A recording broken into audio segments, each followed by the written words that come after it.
아니 사람을 납치했다는 강력 사건 얘기는 숱하게 들어봤지만 유골함 납치라뇨, 김묘선 기자님. 그러게나 말입니다. 지난 24일 야심한 시각입니다. 제주의 한 사찰에서 벌어진 충격적인 사건인데요. 이 사찰 납골당에 안치돼 있던 유골함들이 도난당하는 일이 발생했습니다. 어머나. 그 기괴한 범인들의 현장이 CCTV에 고스란히 담겼는데요. 어허. 그 영상 함께 확인해 보겠습니다. 네. 새벽 1시가 넘은 시각입니다. 아무도 없는 사찰 납골당에 검은 옷과 검은 모자를 쓴 남성들이 들어섭니다. 어머머. 이리저리 둘러보는가 싶더니 네. 이내 불상 앞에서 쪼그려 앉습니다. 그리고는 아래쪽에 있는 유골함 진열장 문을 만지작거리더니 이번에는 갑자기 절을 하기도 합니다. 어머머, 이게 뭐예요? 수상한 행동을 하다가 무언가 가득 든 듯한 가방을 메고는 유유히 빠져나가는 이 남성들의 모습인데요. 유골함을 훔친 뒤에 가방에 넣어서 달아나고 있는 현장입니다. 아니 이게 지금 유골함을 훔쳤다는 김묘선 기자님 설명을 많이 안 들었으면 안지용 기자님 약간 특이한 방식으로 고인을 추모하는, 왜냐면 절도 하고 그러잖아요, 저 인간들이. 이게 뭐예요 지금? 어떤 장면입니까 이제? 저 유골함과 저 남성들의 관계가 궁금한데요. 일단 저 유골함의 주인은 아니고요. 어허. 일단 저 남성들은 유골함, 저 주인공의 어떠한 가족들이나 지인들도 아니었다는 겁니다. 진짜 훔치는 장면이라고요, 저게? 그렇습니다. 근데 중요한 거, 한 개를 훔쳐도 충격적인데 무려 6개의 유골함을 훔쳐서 달아났습니다. 세상에. 인근 야산으로 도주한 것으로 확인됐는데 이들이 이렇게 유골함을 훔친 목적은 따로 있었습니다. 이들은 6개 유골함을 인질로 삼으려고 했던 거죠. 왜? SNS를 통해서 유족들에게 유골함 영상을 보냈습니다. 그리고 돌려받고 싶으면 돈을 내놓으라고 협박을 했고요. 요구한 금액은 무려 200만 달러, 한화로는 28억 원이 넘는 거액이었습니다. 이거 이 사람들이에요? 이 인간들이 진짜 사람들입니까? 아니 고인을 상대로, 그리고 그 고인을 잃은 그 유족들을 상대로 이런 짓을 저질러, 이게 사람이 할 짓이에요. 그런데 지금 피해 가족분들과 납골당 측은 얼마나 지금 황당할 거예요. 얘기 들어보시고 이어가 보도록 하겠습니다. 다른 분이 월요일날 11시에 갔다가 유골함이 없는 걸 발견하고 사무실에 연락해서 사무실에서 그 경찰에다가 연락한 걸로 알고 있어요. 뭐 어떻게 얘기를 할 수가 없었었고 하늘이 무너진 것 같았고 저희 가족들도 너무 상심이 컸고.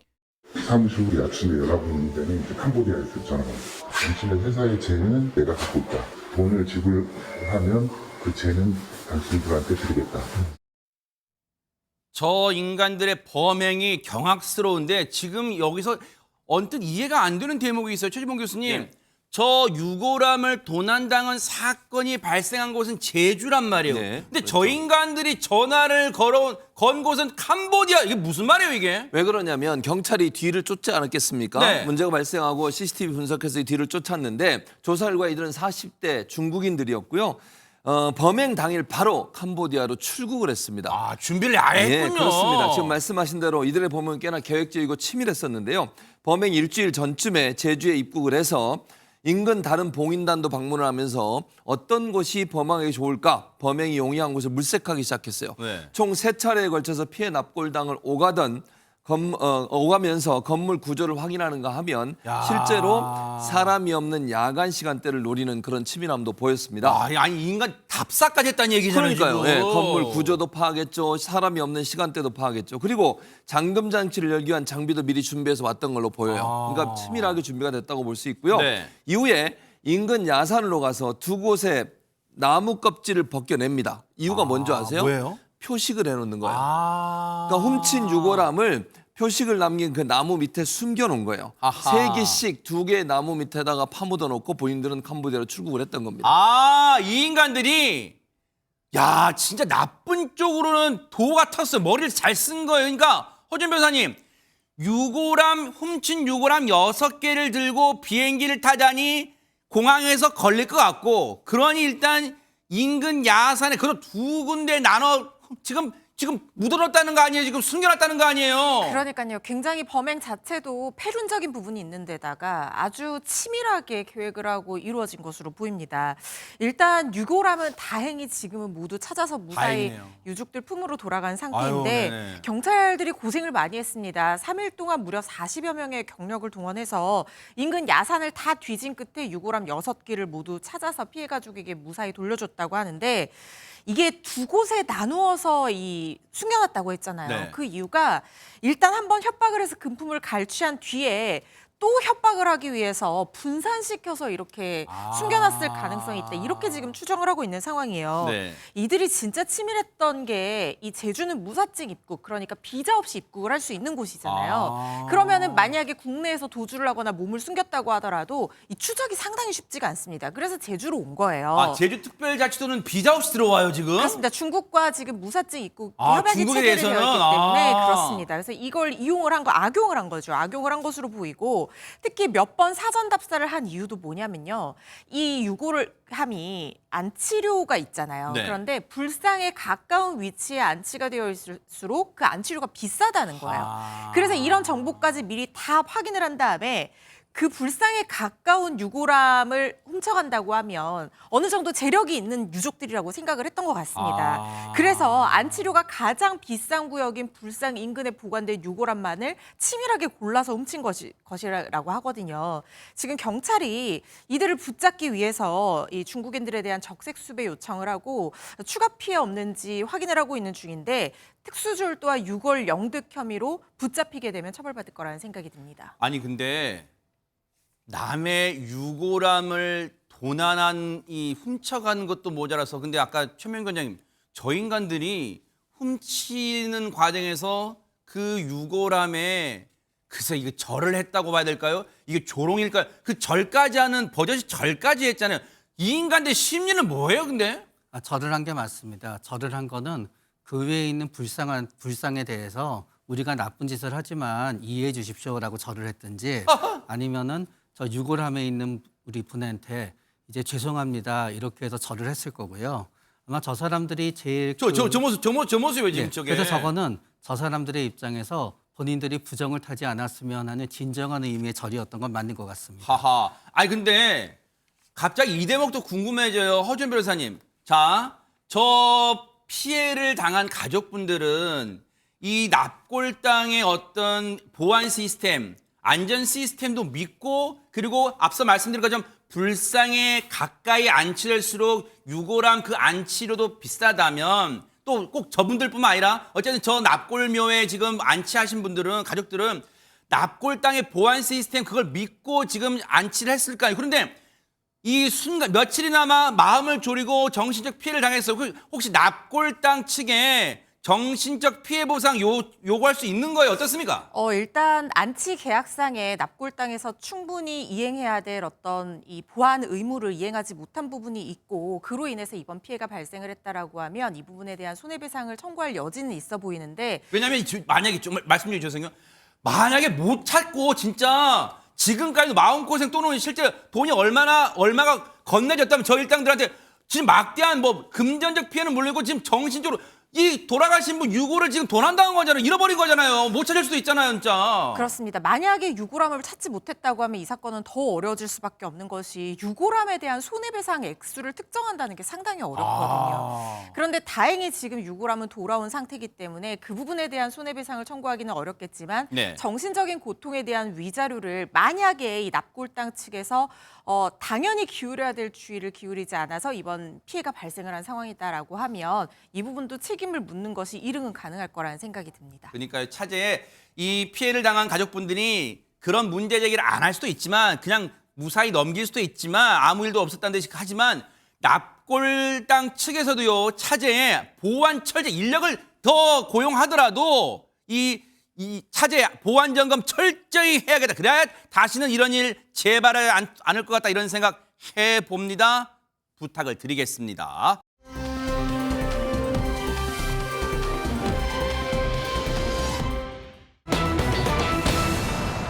어머 제목 보세요. 주차된 차들의 쾅쾅쾅은 안진용 기자님 뭐가 막 터질 때 나는 소리 막 그런 거 아니에요? 뭔가 이게? 네, 지난 25일 오전 8시쯤 울산 남구에서 벌어진 일입니다. 아하. 난데없이 나타난 무언가가 주차된 차량들을 잇따라 쾅쾅 부딪혔다는 건데 아. 도대체 어떤 일이 벌어진 것인지 영상을 통해 확인해 보시죠. 네네. 검은색 승용차 한 대가 후진하며 골목을 빠져나옵니다. 네. 근데 그 순간 저렇게 쾅 하고 주차돼 있던 트럭을 들이받습니다. 아이고. 근데 사고 인지를 못한 걸까요? 멈추지 않고 저렇게 움직이며 또 한 번 쾅. 그렇게 어머머. 들이받고요. 트럭 뒤에 주차된 차량에도 또 쾅. 건너편에 있는 차량에도 또 쾅 들이받습니다. 이후에도 그 뒤에 있는 차량, 어머나. 그 뒤에 있는 차량 등등 어머. 주차된 차량들을 잇따라 계속 들이받고 있는데요. 어머나. 이 검은색 승용차는 이렇게 골목길에 주차된 멀쩡한 차량 9대를 들이받았습니다. 어머나, 아니 세상에 딱 봐도 최진봉 교수님 네.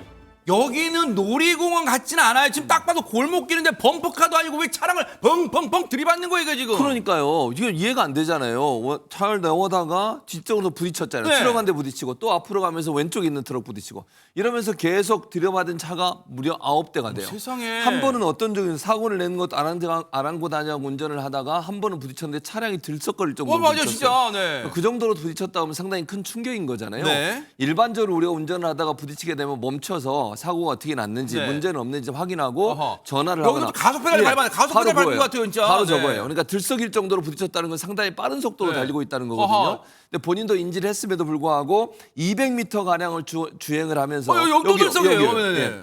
200m 가량을 주행을 하면서 9대를 들이받는 그런 사고를 내고 있는 것입니다. 아니 저 차량의 운전자는 100번 양보해서 처음에 후진하다가 트럭 받았을 때 정말 100번 양보도 그때는 몰랐다고 치더라도 지금 직진할 때 들이받은 차량 몰랐을 리는 없잖아요. 그러게나 말입니다. 도대체 왜 이런가 살펴보니까요. 이 운전자 새벽 2시까지 술을 마시고 차 안에서 잠이 든 상태였다고 합니다. 술 퍼마신 거예요? 그랬습니다. 그랬는데 아침이 되어서 차를 빼달라는 요청을 받고 이동 주차를 하던 중에 이 같은 사고를 낸 겁니다. 사고 신고자에 따르면요. 주차를 막고 있어서 그냥 차를 빼달라라고 요청을 했을 뿐인데 그냥 앞으로만 계속 가는 멈출 듯 하는 직진을 계속해서 보여줬다는 겁니다. 다행히도 보행자도 있었지만 또 차 안에 그 주차된 차량들 안에는 사람이 없었기 때문에 천만다행으로 인명피해는 없었습니다. 진짜 천만다행이라는 생각이 드는 게 저 정도의 지금 뭐 차 한 대가 겨우 지나갈 정도의 그런 뭐 좁은 상태도 아니었잖아요. 근데 저 상태에서도 주차된 차량을 들이받을 정도라면 만약에 도로로 바로 나갔다면 큰일 날 뻔했어요. 지금 허준 변호사님. 그렇습니다. 운전하는 것만 봐도 술 냄새가 여기까지 나는 맞아요. 그런 느낌이 듭니다. 아니 2시까지 술을 마셔서 집에 들어가지도 못할 정도였다면 본인이 만취 상태였다는 걸 몰랐을 리가 아이고 이 없습니다. 피해 차량들 보세요. 세상에. 그렇습니다. 진짜 사람이 없었기에 천만다행이라는 생각이 드는데 이 사람이 혈중 알코올 농도 음주 측정을 해봤더니 0.079% 면허 정지 수준이 나왔다고 합니다. 심지어 더 충격적인 거는요. 의무보험에도 가입을 하지 않은 무보험 차량이었다는 거예요. 어허. 이 20대 운전자가 보험도 가입하지 않고 만취 상태에서 이렇게 핸들을 잡아서 이런 사고를 냈다는 겁니다. 지금 운전자를 도로교통법 위반 그리고 자동차 손해배상보장법 위반 등 혐의로 지금 입건을 하고 자세한 사고 경위를 수사 중인 상황입니다. 아니 근데 술을 얼마나 퍼마셨으면 2시까지 먹어도 그냥 술 한 잔만 받아놓고 안 드시면서 그냥 자리를 즐길 수도 있는 상황 그러잖아요. 근데 이 인간은 이 사람은 대체 얼마나 퍼마셨길래 0.079면은 면허 취소 수치에 지금 다다를라 말라. 일단 면허 정지는 기본이지만 면허 취소가 될라 말라 하는 수준이죠. 근데 자기가 앞에 차량을 들이받은 걸 못 느끼는 거예요. 어떻습니까? 오히려 느꼈기 때문에 당황해서도 문제가 된 겁니다. 아. 그러니까 일단은 아마 제 생각에는 술을 많이 마시고 본인도 아마 자고 깬 다음에 차를 몰고 갈 생각이었을 것 같아요. 아하. 근데 잠깐만 차를 빼는 거니까 괜찮을 거라고 생각했겠죠. 그래서 오른쪽에 부닥치잖아요. 그 핸들을 확 꺾어서 저 보행자도 있어. 보행자 있었지 지금. 세상에. 오른쪽에 부닥친 다음에 핸들을 확 꺾어서 빠져나가려는 거예요. 그러니까 왼쪽에 또 부닥치게 되죠. 네. 그 다음에 또 반대로 해서 오른쪽으로 꺾으려고 부닥치는 거예요. 그러다가 마지막에는 꺾으면 사고가 나니까 바로 가야지라고 생각했는데 또 부닥치게 된 거죠. 하하. 네. 아니 근데 진짜 20대 운전자예요. 나이 먹었다고 다 어른 되는 게 아니에요. 철딱서니가 없어요. 철딱서니가 전부 법의 처벌 따끔하게 받고 저 피해자 차주들한테 보험 안 들었다 해도 어쨌든 다 물어줘요. 그래 제발 정신 차리길 바랍니다.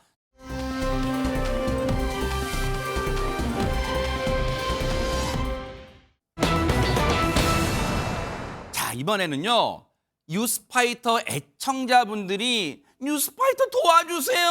어떻게 하면 돼요? 이런 심정으로 제보를 해주신 사연 2건을 소개해드릴게요. 첫 번째 제보 사연은 뭘까요? 김묘성 기자님. 네, 첫 번째 제보자분은요. 경기도 지역에서 환경미화원으로 지금 일하고 계시는 분입니다. 지난 24일에도 평소와 다름없이 3인 1조로 쓰레기를 수거하던 중이었는데 네. 황당한 일을 겪으셨다고 합니다. 네. 관련 영상이 준비됐습니다. 어허. 보면서 설명드리겠습니다. 네네. 한창 쓰레기를 수거한 후에 마무리 정리 중이던 제보자와 동료들의 모습입니다. 네. 그런데 한 남성이 걸어오더니요. 벼란간 전봇대 옆에 있는 쓰레기를 발로 뻥 이렇게 걷어찹니다. 그리고는 자리를 뜨려고 하는데요. 환경미화원 분들이 남성을 향해서 항의를 해봅니다. 그런데 쓰레기를 찬 남성은 도리어 불만을 늘어놓더니 가버렸다고 합니다. 발로 뭐든지 발로 하면 진짜 기분 나쁘지 않죠. 보는데 저 차는 태도 툭툭 정말 기분 나쁘게 좋은데 저 남성은요 미화원분들이 뻔히 지켜보면서 발로 툭툭 정말 기분 나쁘게 굴욕감을 주면서 지금 걷어찼단 말이에요. 그런데 어떤 심경이었을 거예요. 세상에 제보해 주신 분 얘기 좀 들어보시고 이어가 보도록 하겠습니다. 어떤 남자분이 오시더니 자기네 땅이라고 그 전봇대 기준으로 누가 자꾸 여기다 버린다고 그걸 발로 차고 가는 거예요. 그래서 아니 이걸 발로 차면 어떡하냐 저희 정리하고 있는데 좋게 손으로 옮기시든지 그러니까 계속 자기네 땅이라고 자기도 스트레스 받는다고 그렇게 발로 차버리고 가니까 이거 뭔 상황이지? 좀 벙쪘거든요 3명 다. 듣고 보니까 여러분들 어처구니 없죠.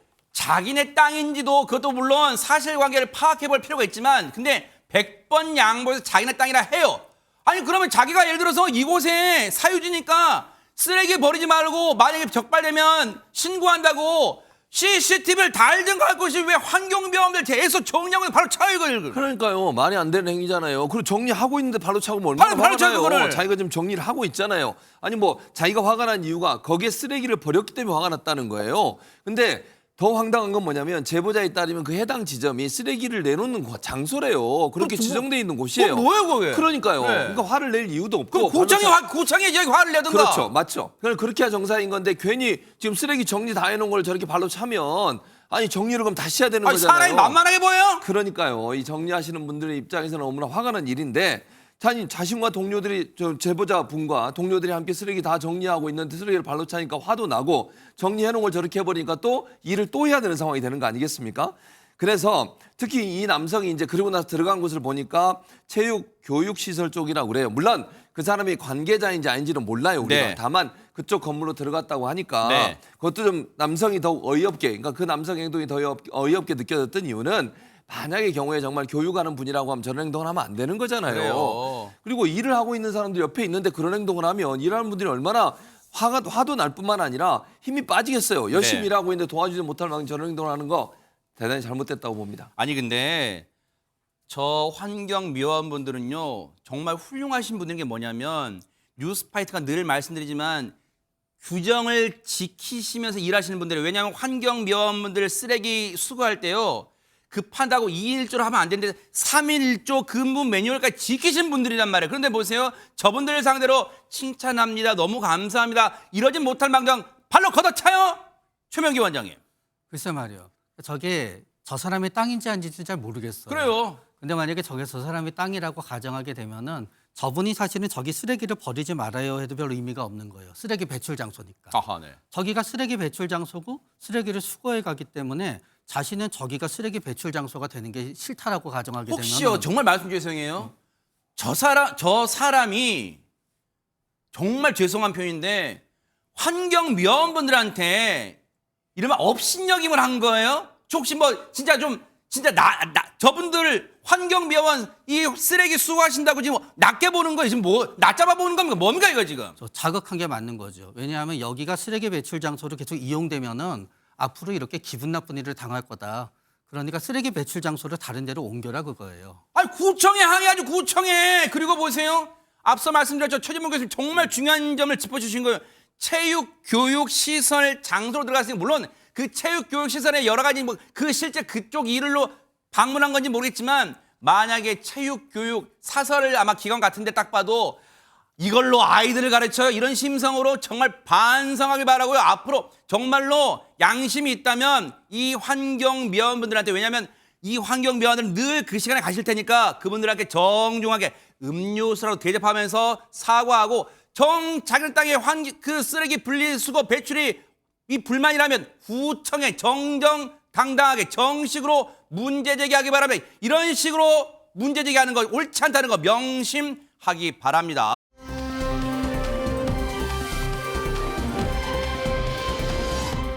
자, 그런가 하면 이번에 또 어떤 제보 사연이 도착했을까요? 안진용 기자님. 네, 이번 제보자는 지난 24일 의정부의 한 식당에서 식사를 하고 있었습니다. 그러다가 도로변에서 발생하고 있는 어떤 상황을 보게 된 후 제보를 주셨는데 이 상황 영상을 통해 확인해 보시죠. 뭘까요, 이건 또?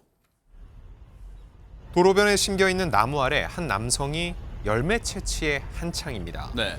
이 남성은 검은 비닐봉지에 넣은 색이 빨간 저 열매, 바로 산수유를 계속 채취한 건데 그 옆에서는 일행도 열심히 산수유를 따고 있습니다. 이 두 사람 약 10분 동안 이 산수유 채취를 계속 이어갔다고 합니다. 근데 일단 김묘성 기자님, 뭐 열심히 따긴 땄나 봐요. 지금 이 영상으로 봐도 저 나뭇가지에 매달린 검은색 비닐봉지가 시체말로 빵빵해 보여.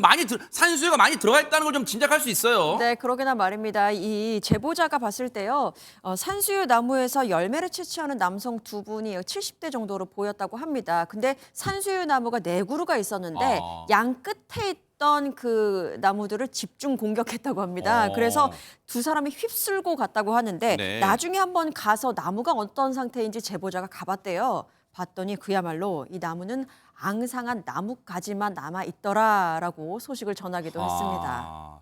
일단 제보자분께서 이 광경을 보시고 그냥 보고 지나칠 수 없었던 이유가 있으실 것 같아요. 그래서 저희 제작진에게 이런 심경을 털어놓으셨다고 하는데요. 얘기 같이 들어보시고 이어가 보도록 하겠습니다. 처음에는 청소하시는 분들인가 싶어가지고 유심히 보니까 가지를 막 이렇게 젖히면서 이제 막 뭔가를 채취를 하시는 거예요. 그래서 저게 무슨 열매냐고 물어봤더니 산수유로 알고 있다고 주인분이 얘기해 주셔가지고 검은 비닐봉지 그거를 옆에 가지에다가 이렇게 걸쳐놓고 거기다가 한 봉지를 따가시더라고. 그래서 이게 불법인지 아닌지 검색을 해봤어요. 저는 허가받지 않은 채취는 불법이라고 나와 있길래. 제보자분께서는 상당히 적극적이신 분인 것 같아요. 왜냐하면 저 상황을 그냥 그냥 따나보다 하고 그냥 지나칠 수도 있는데 유심히 보시고 영상도 찍으시고 그리고 저 행위에 대해서 검색도 해보셨다는 거에 불법인지 아닌지. 근데 허주현 변호사님, 지금 제보자분께서 하신 말씀이 이 상황이 저 길가에 아마 놓인 가로수 산수유 나무 같은데 저 행위가 불법입니까? 어떻습니까? 우리 뉴스파이터 애청자이실 것 같은데 이 제보자분이 참 정의감도 투철하시고 똑똑한 분이신 것 같습니다. 이렇게 함부로 열매 같은 거 따가면 처벌 대상이 될 수 있습니다. 그래요? 만약에 가볍게 자연 훼손하는 수준이었다. 뭐 꽃 가지를 땄다거나 열매 한두 개 땄다 이 정도 된다고 하면 경범죄 처벌법상 자연 훼손 행위로 해당이 돼서 10만 원 이하의 벌금형에 처해질 가능성이 있거든요. 그런데 만약에 진짜 본격적으로 막 이 담을 봉지 같은 거 준비해서 여러 개를 막 엄청나게 많이 따가고 이 정도가 된다고 하면 네. 절도죄가 성립할 수도 있어요. 왜냐하면 저 도로변에 그냥 있는 나무들이 그냥 주인 없는 나무 같잖아요. 아닙니다. 지방자치단체에서 소유하고 관리하는 가로수들이거든요. 그래요? 굉장히 잘 떠올릴 수 있는 사례가 뭐냐면요. 우리 가을 되면은 은행나무 가로수길, 네네. 은행 막 떨어지잖아요. 네. 그거 막 주워가거나 발로 차서 흔들어서 은행 한 봉지씩 따가시는 분들이 있거든요. 네. 그런 거 다 절도죄로 처벌 대상이 될 그래요? 수 있어요. 오늘은 날씨가 되게 많이 따뜻해졌는데 네네. 봄 돼서 벚꽃 피잖아요. 나뭇가지 꺾어가거나 훼손하거나 이러는 거 다 처벌행위 될 수 있고 열매 따가고 하면은 진짜 절도죄나 점유이탈물 횡령죄로 처벌 대상이 될 수 있으니까 절대 그렇게 하지 마셔야겠습니다. 물론 앞서 그 영상에 이제 산수유 날매를 따신 분들은 이런 상황, 이런 내용을 모르셨을 거라고 생각해요. 근데 이제 아셨으니까 나는 그냥 시에서 주민들한테 복지 차원에서 산수유남에 나무 심은 줄 알았지, 나 그래서 땄지라고 생각하실 수도 있지만 이제는 아셨으니까 절대 저런 행동하시면 안 되고요. 혹시라도 그런 마음을 오가다가 가지신 전국의 이건 전국의 시청자분들 다 마찬가지예요. 각 지자체에 저런 열매, 과실 열매가 맺히는 그런 나무가 있다면 절대 따서는 안 되고요. 눈으로만 감상하시면 되겠습니다. 꼭 이건 명심해 주시기를 바랍니다.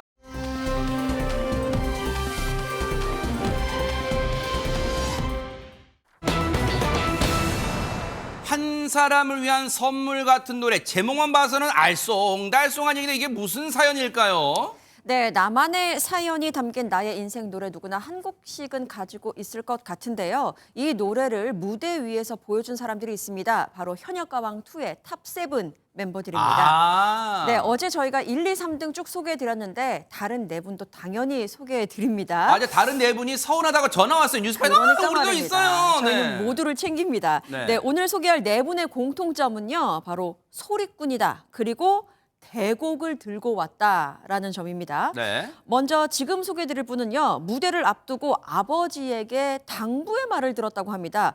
누구였을지 영상으로 확인해 보시죠. 네네. 저기 결승락까지 올라가가지고 1억 좀 받아와야지. 그래, 근데 결승 가서 무슨 노래 부르냐? 사랑은 생명의 꽃. 정말 이렇게 사랑이 넘쳤잖아. 우리가 사실은 우리 가족이 힘들었어도 정말 진심을 다해서 잘 불러볼게요. 바람은 고요히 잠들고 강물은 잔잔히 흘러가는데 나는 가진 것이 없어요. 나는 드릴 것도 없어요. 오직 그대 사랑하는 마음 하나뿐. 내가 사모하는 님이여, 나를 사랑하는 님이여.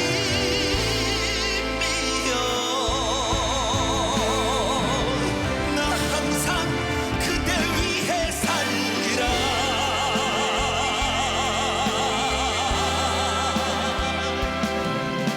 나 항상 그대 위해 살리라.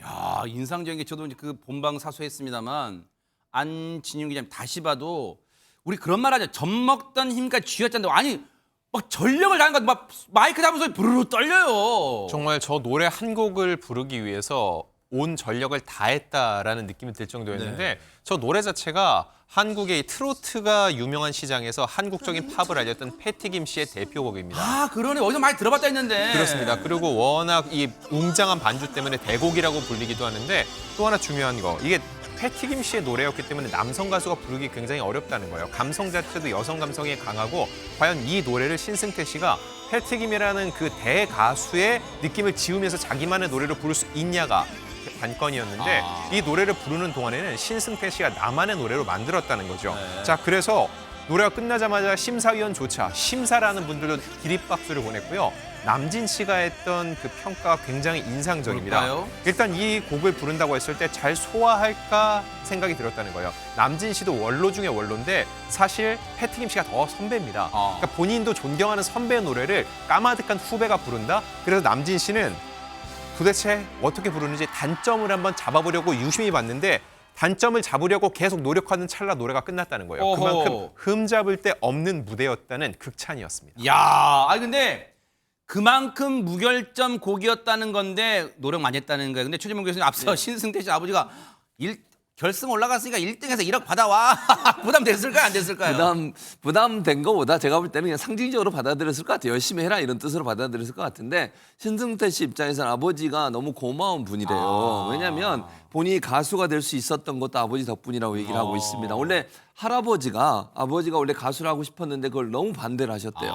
그래서 그걸 아버지가 못 하시고 그 아버지의 꿈을 지금 본인이 이루고 있는 거잖아요. 그러니까 아버지가 적극적으로 밀어준 거예요. 세상에 짬날 때 부모님 식당에서 저렇게 서빙 알바도 하는 거예요. 뭐. 그 신승태 씨가 이런 얘기도 했는데 가수가 될 수 있었던 거 아버지가 갖고 있던 가수의 꿈 덕이라는 것뿐만 아니라 과거 집이 경매로 넘어간 적도 있었대요. 어머나. 그러니까 그러다 보니까 서울 단칸방에 산 적도 있었는데 그래도 너무 사랑이 가득했던 가족이었다. 힘들고 어려운 과정에서 부모님의 사랑이 너무 커서 엄마 아빠의 사랑을 받으며 지금의 자리에 올 수 있었다고 얘기하는 걸 보면 그 가족 간의 사랑이라는 건 우리가 생각하는 이상으로 아주 끈끈하게 묶여있는, 가진 것이 없어도 내가 줄 수 있는 게 없어도 그래도 사랑 하나만으로 버티는 거잖아요. 그 노래의 가사가 그 가정을 표현하는 중요한 어떤 그 내용들이 아니었나. 그래서 결국 더 절절하게 그런 노래를 부를 수 있었지 않나 이런 생각이 들어요. 그러네요.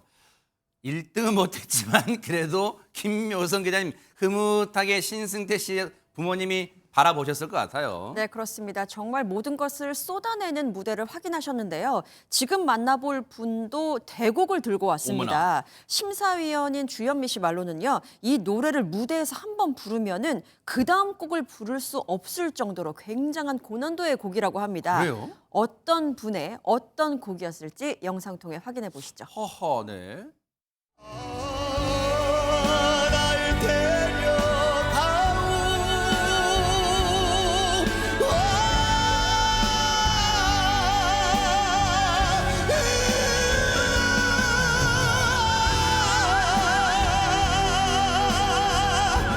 힘이여 내 힘이여 나를 데려가오 가지 마오 가지는 마오 그 강을 건너지 마오 가려거든 가시려거든 이왕야 가져가시오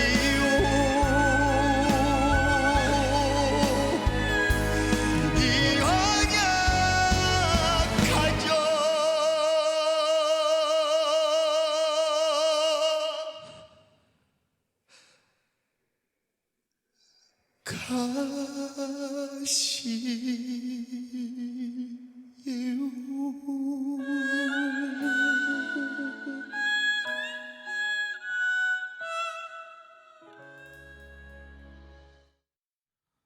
대박 사건.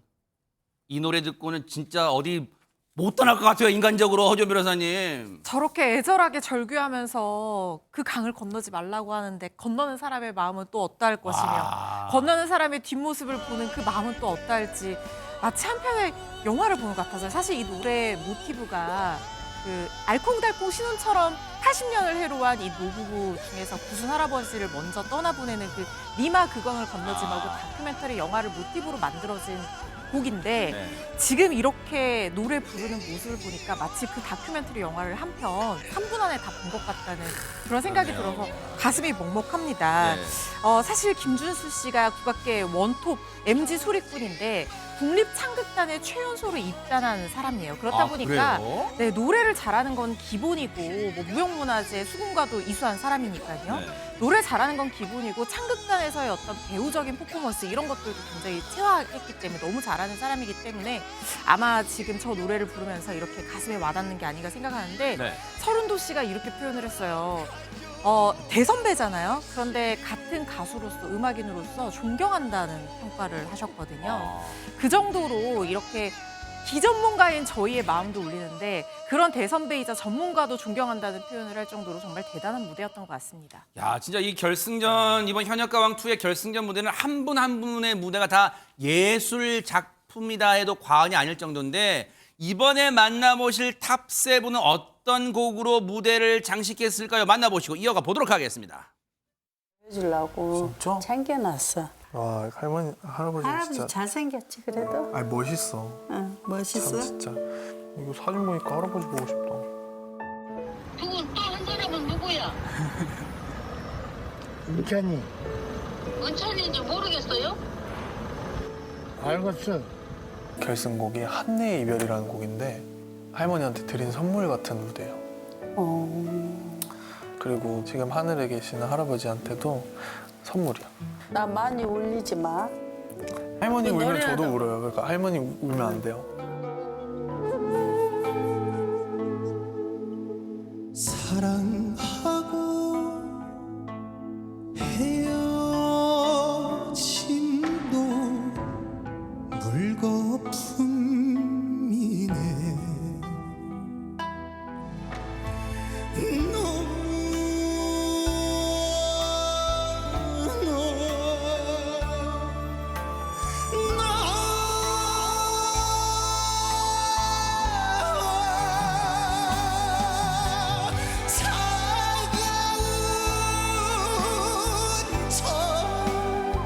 먼 곳으로 당신을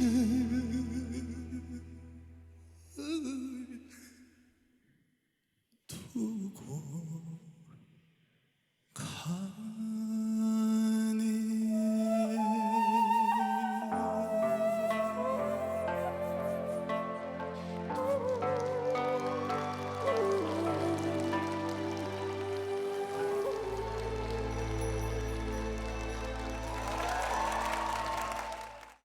아니 안진용 기자님, 최수호 씨가 결승 1차전 무대 때는 너 티야 완전 이런 발랄한 곡을 불렀잖아요. 근데 완전 2차전 때는 180도 다른 분위기를 불렀어요. 네, 방금 영상 보면 할머니한테 울면 안 돼 했는데 정작 본인이 저렇게 그러네요. 펑펑 울고 있는데 이 노래를 부르면서 자기도 모르는 감정이 올라왔다고 합니다. 할아버지가 돌아가신 지 얼마 안 됐는데 그 할아버지가 마치 할머니를 향해서 불러주는 노래, 그리고 본인이 하늘에 계신 할아버지를 향해서 불러준 노래 같다고 했는데 이게 원래 이선희 씨의 노래인데 가사 중에 이런 게 있어요. 기나긴 세월 당신과 함께 살고 싶었네.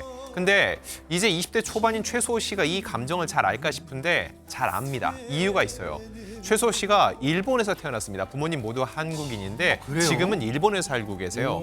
그래서 최수호 씨는 지금 한국과 일본을 오가면서 가족들과 계속 떨어져 지낸다는 거죠. 실제로 초등학교 5, 6학년 때부터는 가족들이 함께 지내는 시간이 별로 없었다는 거예요. 그래서 이 한내의 이별이 본인 가족들이 계속 떨어져 사는 그 이별의 감정을 담았다고 볼 수 있고요.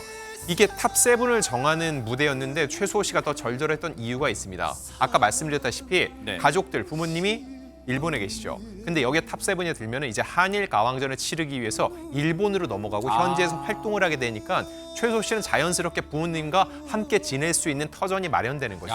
이런 간절한 무대였기 때문에 저 감정을 배출해낸 다음에 결국 눈물을 흘린 겁니다. 그랬군요. 자, 그렇다면 탑7 마지막 한 분은 누굴까요? 김묘성 기자님. 네, 마지막 주인공은 바로 강문경 씨입니다. 오랜 기간 판소리로 수련을 했었죠. 그러다가 트롯의 길로 넘어오면서 창법을 바꿨습니다. 오호. 그렇게 또 10년이란 시간이 걸렸습니다. 야. 그만큼 굉장히 쉽지 않은 길을 걸어온 강문경 씨인데요. 그의 마지막 무대도 준비되어 있습니다. 네. 함께 보시죠. 네네. 엄마? 오! 잘 있었어? 잘 있었어. 아이고. 왜 또 눈물을 아빠 또 눈물 흘려. 왜 울어? 기다리다가 못 빠졌어. 많이 바빴어. 아, 나도 이해해. 결승 때는 오히려 더 잘하려고 하는 것보다 좀 담백한 노래로 뽕신 잘해라 그런 것만 좀 해주시면. 알았어. 살가웠는데 아정했었는데 우린 정말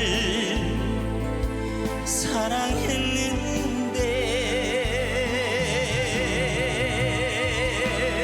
무엇이 어디서부터 어디가 잘못했었는지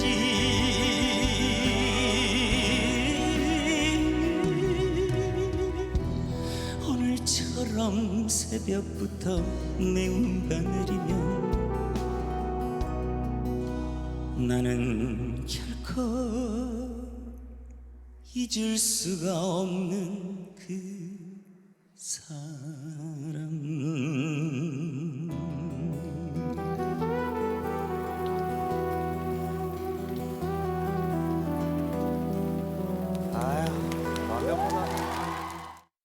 아니 허준 변호사님 사실 강문경 씨 하면 노래 부를 때는 눈빛이 완전 달라진다고 이 정평이 나 있는데 앞서 부모님 앞에서는 귀염 폭발 막아요. 아들이에요 진짜. 그러니까요. 그 환상적인 비음으로 애교를 부리니까 새로운 매력을 또 발견한 것 같다는 생각이 듭니다. 네. 예전에 제가 순정 만화를 좋아했는데요. 거기 순정 만화에 2대 미남이 있습니다. 온미남과 냉미남이 그게 있는데 뭐예요? 이게 따뜻한 매력을 가진 사람 아. 온미남이라고 차가운 매력을 가진 미남 냉미남이라고 그러는데 네. 강문경 씨는 냉미남인 줄 알았는데 저렇게 비음으로 애교 부리고 효도하는 모습을 보니까 진짜 보기가 좋습니다. 네. 부모님 중국집 운영하시는데 어머니 암 수술 치료비 벌려고 국악 그만하고 가수로 전향할 만큼 효자라고 하는데 네. 아들 강문경 보자마자 눈물 펑펑 쏟으신 강문경의 아버님 이유가 있었습니다. 네.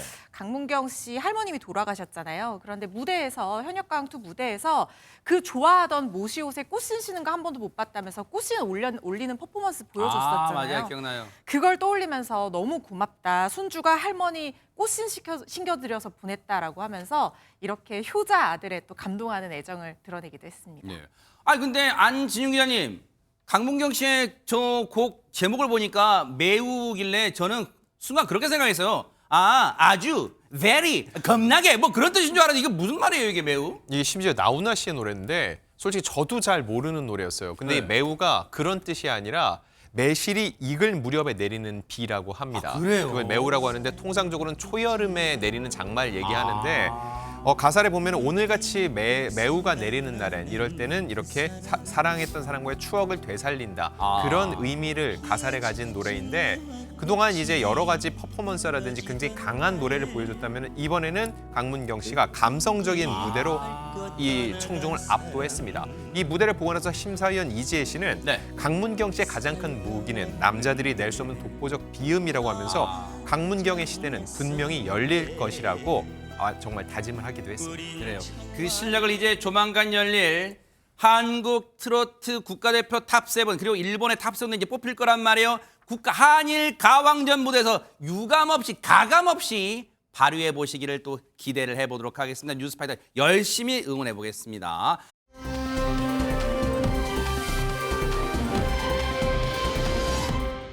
그런가 하면 이번 또 어디로 가볼까요? 안진용 기자님. 미국으로 가보겠습니다. 올겨울에는 유독 한파 관련된 소식을 많이 전해드렸는데요. 이 미국 뉴욕 롱아일랜드 강가에서 누군가를 구출하기 위해서 사람들이 몰려들었다고 하는데 과연 어떤 일이 벌어진 것인지 직접 한번 확인해 보시죠. 오호, 네.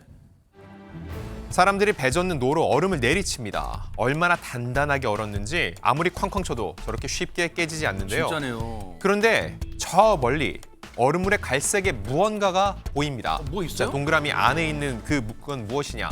가까이 다가가 보니까 다름 아닌 사슴입니다. 어머나. 사슴이 얼음물에 빠져 괴로운 듯 고개를 들고 발버둥 치고 있는데요. 있는 힘껏 얼음을 내리쳐 신속하게 길을 낸 구조대원들. 아이고. 다행히 이 사슴을 건져낼 수 있었습니다. 세상에 얼음물에 빠져 왜 안 괴롭겠어? 짐승도 분명히 생명이 있는 이 생명체인데 저 체온증 얼마나 저 얼음물 괴롭겠어요, 최명기 원장님. 그래도 털이 있어서 어느 정도 보온이 된다 그래도 너무너무 추웠을 것 같고요. 3살 된 사슴이래요. 어머나. 이제 아기 사슴인데 다행히 잘 구출이 되어서 아무 문제 없이 건강을 회복하고 있다고 네. 전해지고 있습니다. 지금은 보호센터에서 옮겨져서 재활, 즉 건강을 회복하고 있다는데 아마 건강 회복하면 다시 자연으로 방방 또 뛰어다닐 거예요. 건강하게 또 회복할 또 기대를 해볼게요. 구조대원들 너무너무 잘해주셨어요.